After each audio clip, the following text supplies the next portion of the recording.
안녕하세요, 사모님들. 저희가 여성 상담을 함께 공부하고 좀 더 끈끈해졌는데요. 이제 부부 및 가족 상담 과목으로 다시 만나게 됐습니다. 너무너무 반갑습니다. 또 공부하고 숙제하시려면 엄청 부담스러운 마음도 있으시겠지만 이 과정을 통해 저희 가정이 주님 앞에 건강하게 세워져 가고 저희 주위의 가정들이 또 도움을 받는 귀한 역사가 일어나길 기대하고 기도합니다. 저희 아이들은 어릴 때부터 결혼을 굉장히 빨리 하고 싶어 하더라고요. 그래서 제가 한 25살쯤까지는 기다려라 그랬더니 이 철없는 것들이 그때까지 어떻게 기다리냐고 막 그러더라고요. 고등학교 때였나 제가 딸한테 너는 왜 결혼이 하고 싶니? 라고 물어봤더니 그런 말을 하더라고요. 남편과 이제 결혼 생활을 하면서 그 관계를 통해서 예수님이 어떻게 교회를 사랑하셨는지 좀 알 수 있지 않겠냐는 이야기를 하고요.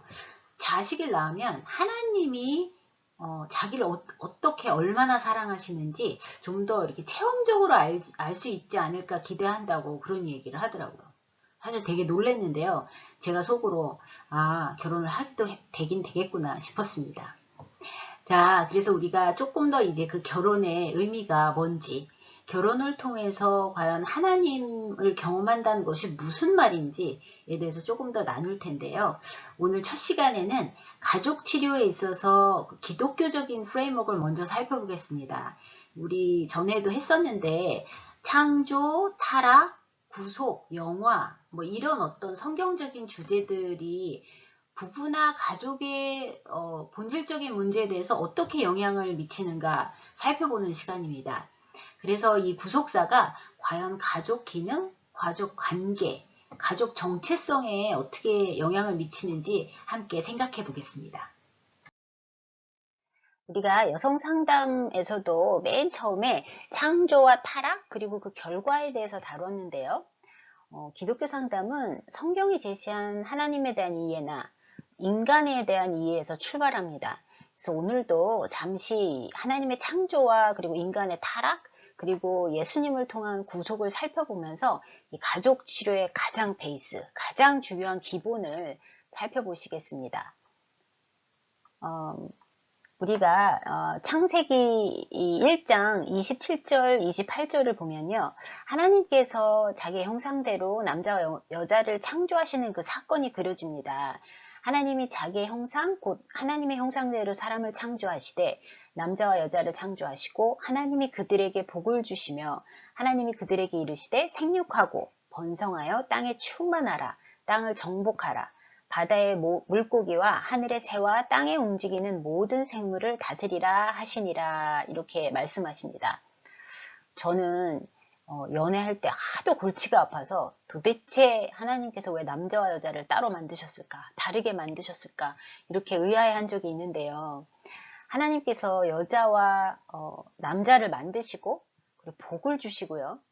그리고 말씀하신 것이 생육하고 번성하고 땅에 충만하라고 말씀하시죠. 네, 바로 이 생육과 번성이 가족의 1차적인 목적이 됩니다.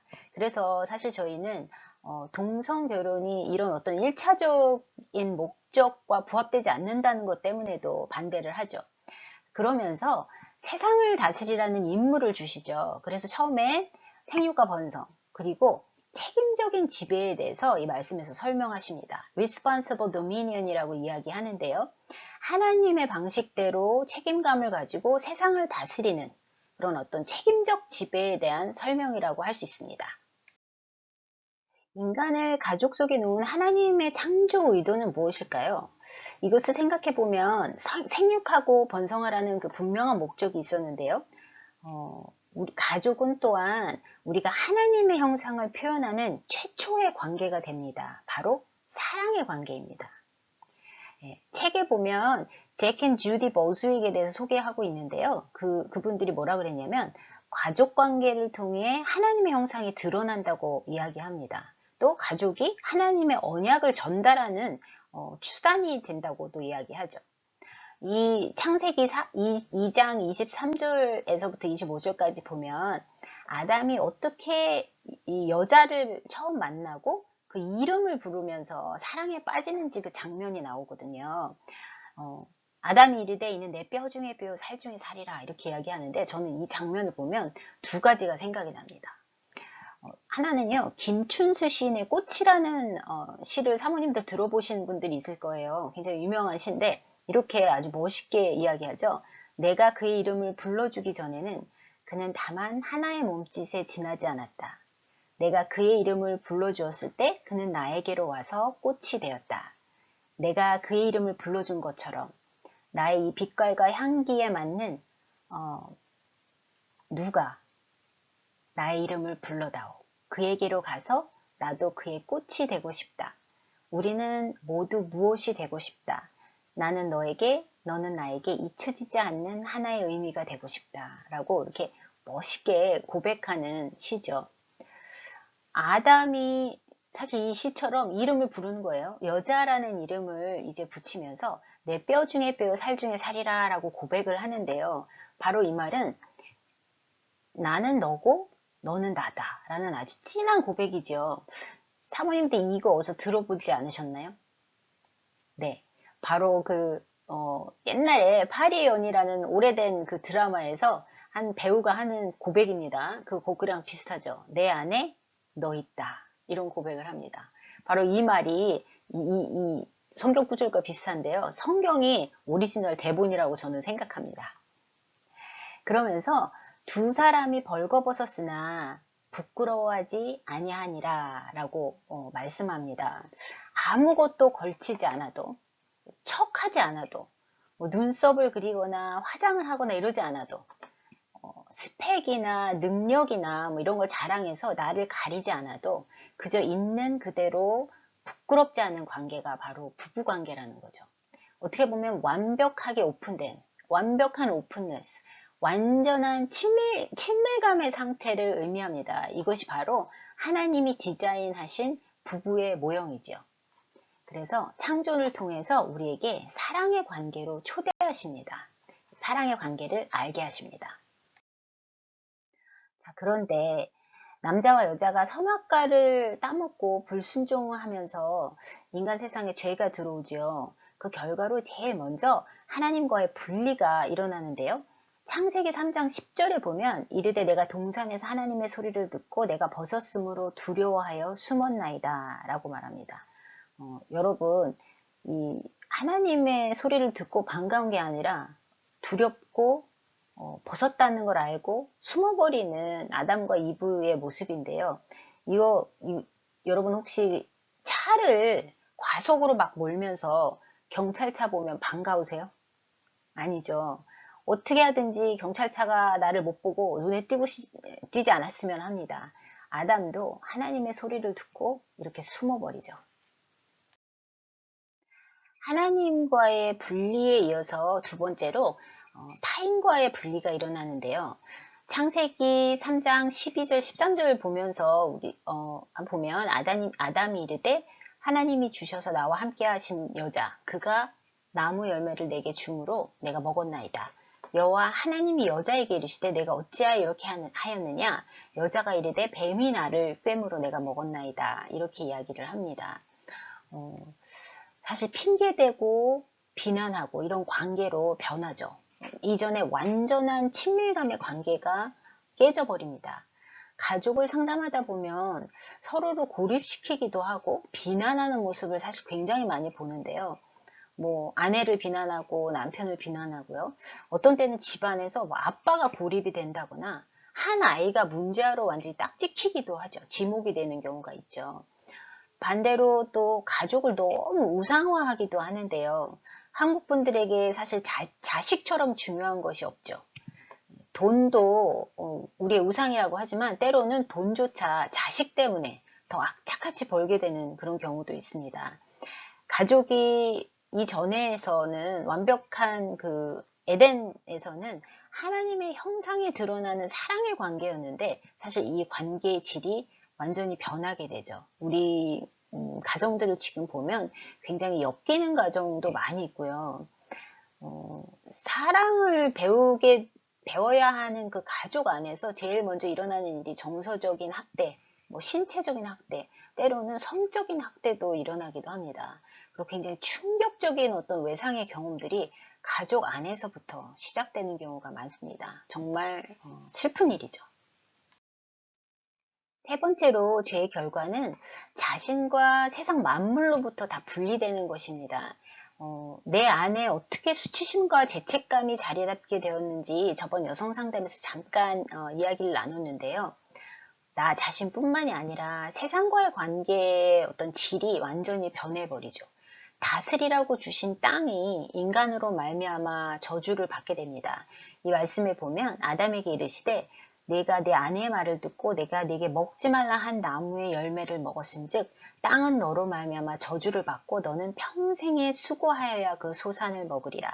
땅이 네게 가시덤불과 엉겅퀴를 낼 것이라. 내가 먹을 것은 밭의 채소인즉이라고 말씀을 하시죠. 다스리라고 주신 땅이 인간으로 말미암아 이렇게 저주를 받는 걸 보면요. 요즘 뭐 온난화, 뭐 오염 이렇게 지구가 고통받는 모습들이 생각이 나기도 하죠. 정말 사람으로 말미암아 땅이 저주받는 것이 아닌가 이런 생각도 듭니다. 그리고 평생 수고해야 먹을 수가 있을 거라고 말씀하셨는데 땅이 가시덤불과 엉겅퀴를 낼 것이라고 말씀입니다. Thorns and thistles라고 말하죠. 예. 그래서 땅이 아담에게 가시덤불과 엉겅퀴를 내는 그런 땅으로 변화하게 됩니다. 이렇게 인간의 죄로 인해서 죄의 결과가 이어지는데요. 네, 그런데 인간이 나락으로 떨어진 그 시점에서 하나님의 형상이 새겨진 자신의 모습을 다 잊어버리고 정말 초라한 모습을 보이기 시작한 그 시점에서 하나님께서 약속을 주십니다. 바로 창세기 3장 15절인데요.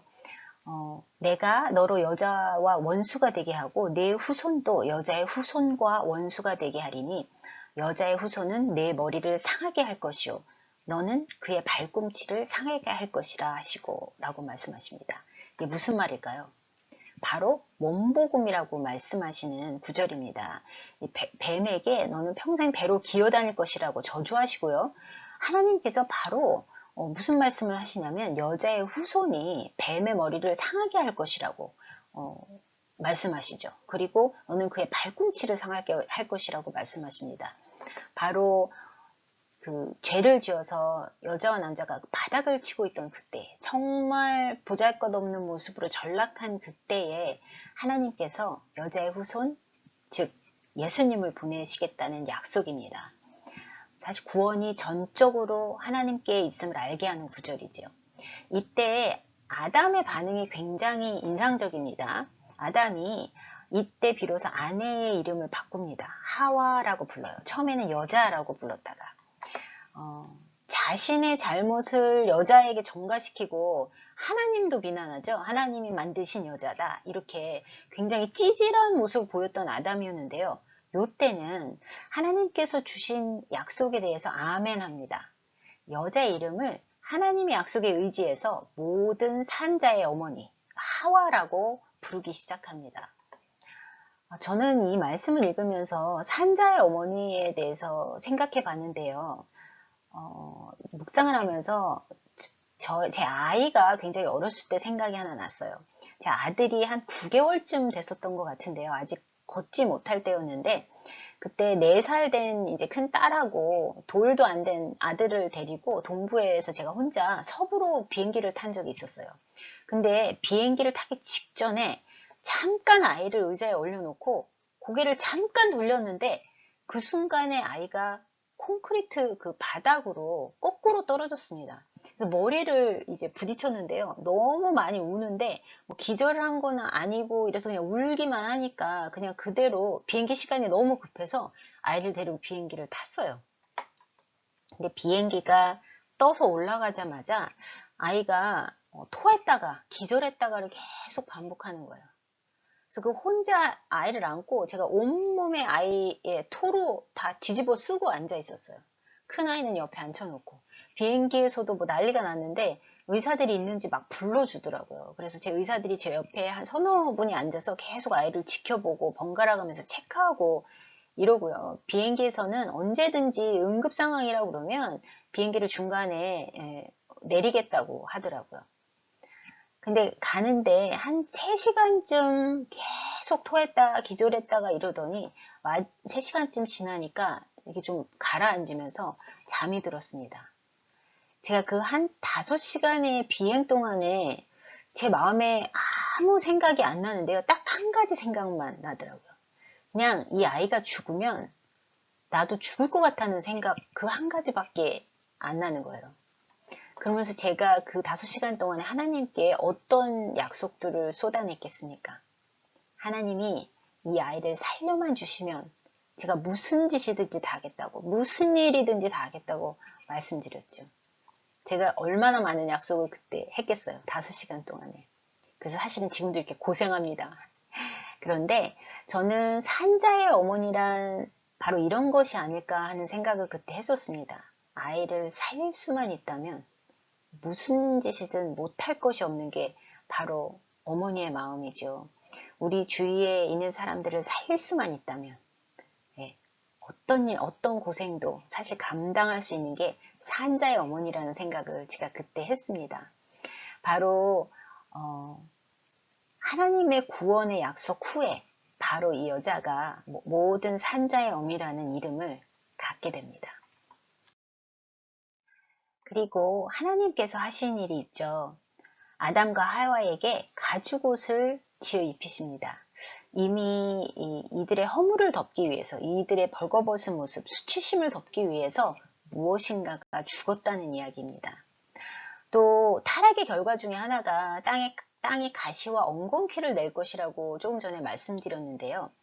마가복음에서 보면 이 죄의 결과, 가시와 엉겅퀴가 어디에 있을까요? 누가 가져가셨을까요? 네. 인간의 죄의 결과인 그 땅에 내는 가시가 바로 예수님의 머리에 씌워집니다. 가시관을 엮고 그 머리에 씌우고라고 말했는데요. 허물을 덮으시고 저희를 살리시기 위해서 저희 죄값을 대신 치르시는 그 저주를 대신 짊어지시는 바로 그 예수님의 구속사입니다. 자, 그렇다면 이런 하나님의 구속사가 과연 가족과는 어떤 연관성이 있을까요? 기독교 가족 치료의 저자인 얄하우스는 그 가족 치료의 모델을 3가지 관점에서 평가하는데요. 첫 번째는 가족의 기능, 둘째는 가족 관계, 셋째로는 가족의 정체성이라는 그 3가지 프레임을 가지고 각각의 가족 치료를 소개를 합니다. 가족 치료 모델은 가족이 어떻게 기능해야 되는지, 어떻게 그 기능을 향상시킬 수 있는지를 말하고 있죠. 그래서 가족 치료의 모델들이 과연 각 모델이 무엇에 가치를 두고 있는지나 가족 기능을 잘 발휘하지 못할 때는 과연 어떻게 할 수 있는지, 또 더 잘 기능하기 위해서는 어떻게 도와줘야 되는지, 어떤 지도를 따라가야 하는지, 이런 어떤 모델들을 각각 제시하고 있고요. 답을 제시하고 있죠. 기독교적인 가족 치료도 이런 3가지 관점에서 성경적인 답을 구합니다.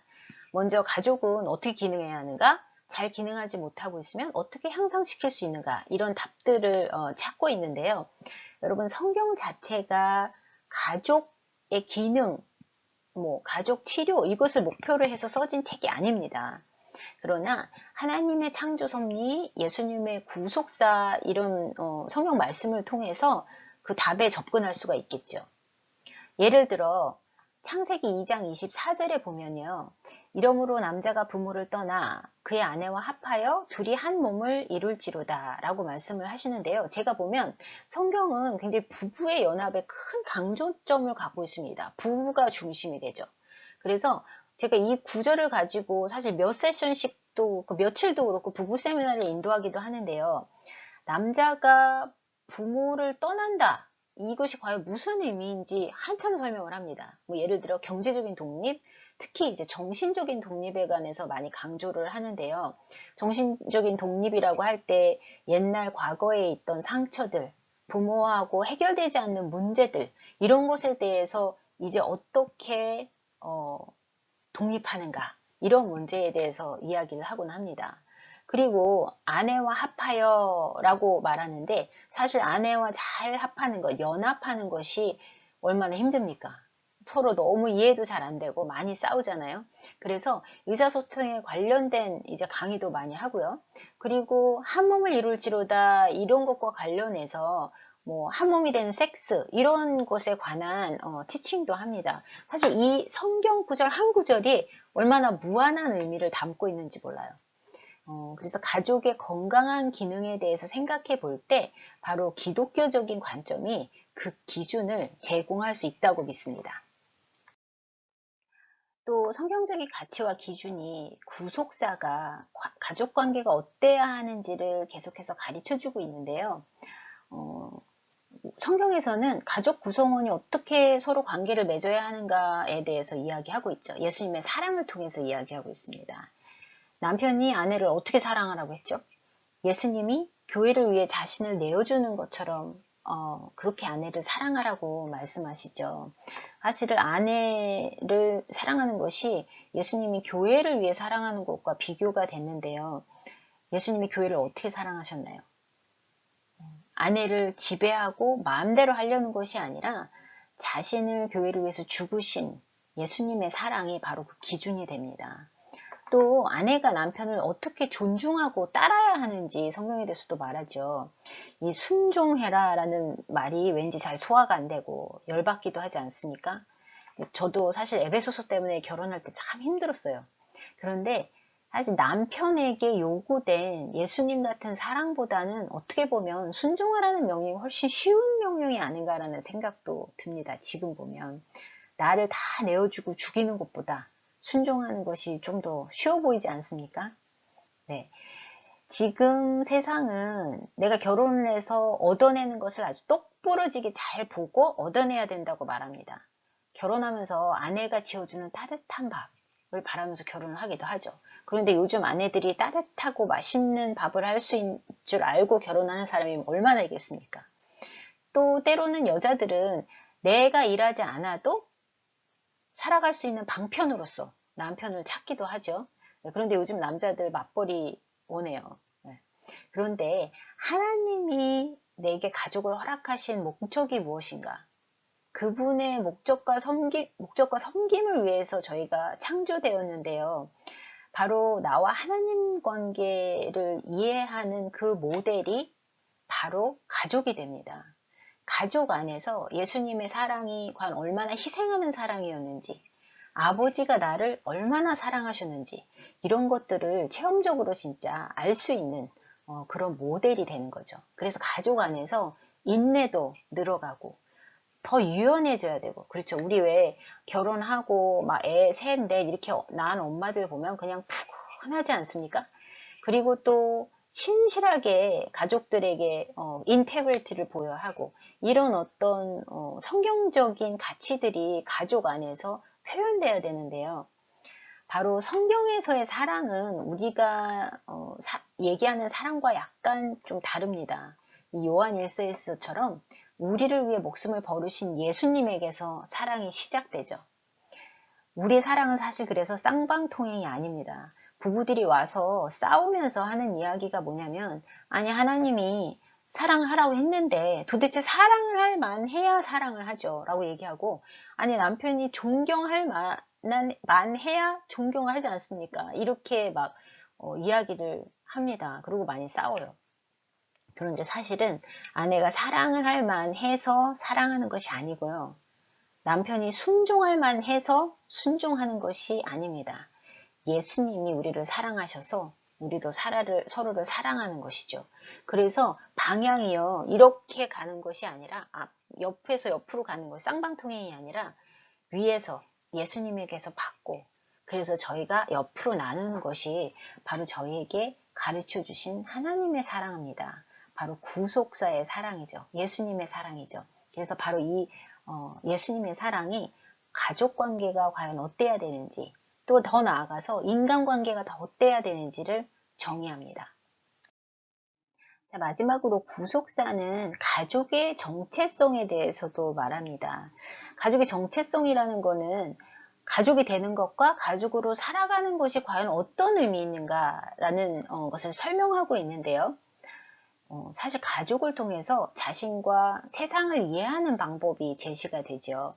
저희가 가족을 통해서 나 자신을 사랑하거나 나 자신을 미워하거나 뭐 이런 것들을 배우기 시작하는데요.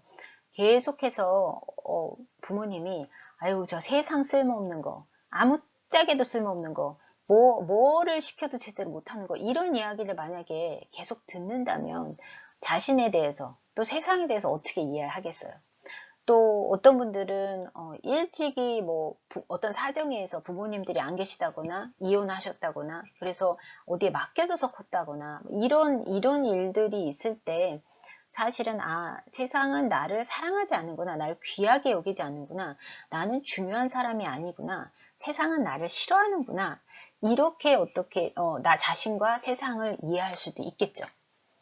그리고 성경에서는 사실 가족이 부모가 자녀에게 신앙을 전해주는 기능이라는 것을 굉장히 강조합니다. 하나님을 알게 하고 하나님의 말씀을 알게 하고 이런 기능을 굉장히 강조하고요.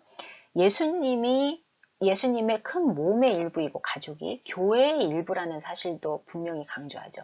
그래서 사실은 가족 자체도 있지만 그 가족을 이웃과 또 교회의 가족으로 넓혀서 확대해서 보기도 하고요. 이런 관점들이 있기 때문에 가족 진짜 뭐 엄마 아빠 자녀들 이런 어떤 가족 구성원들 뿐만이 아니라 가족이라는 것 자체가 신앙 안에서 하나님 안에서 자녀된 자들로 정의를 하기도 합니다. 그래서 독신들에게도 굉장히 중요한 의미를 가지고 있죠.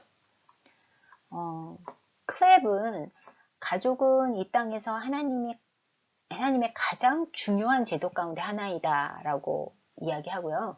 가족은 절망에 빠진 세계에 대한 하나님의 은혜와 구원의 주요 수단이다 라고 말하죠. 그래서 우리 사모님들도 이제 앞으로 6주간 함께 하나님의 은혜와 구원의 주요 도구로 쓰여질 이 가족에 대해서 같이 배우고요. 가족 치료의 관점 그리고 가족 치료의 모델들에 대해서 좀 더 자세히 배우겠습니다.